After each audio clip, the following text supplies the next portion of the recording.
పక్క ఒరిగెన ఓంకారమూర్తి శరణమయ్యప్ప. స్వాములందరూ తనకు సాయము కాగా ధీమంతుడై లేచె ఆ కన్య స్వామి.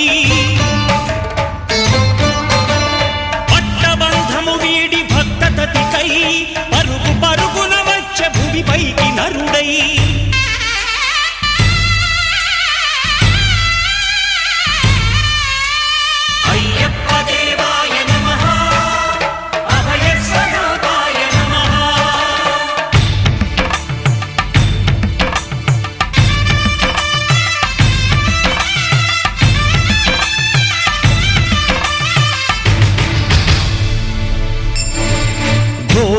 కారణ్య సంసార యాత్రికుల శరణు ఘోషలు విని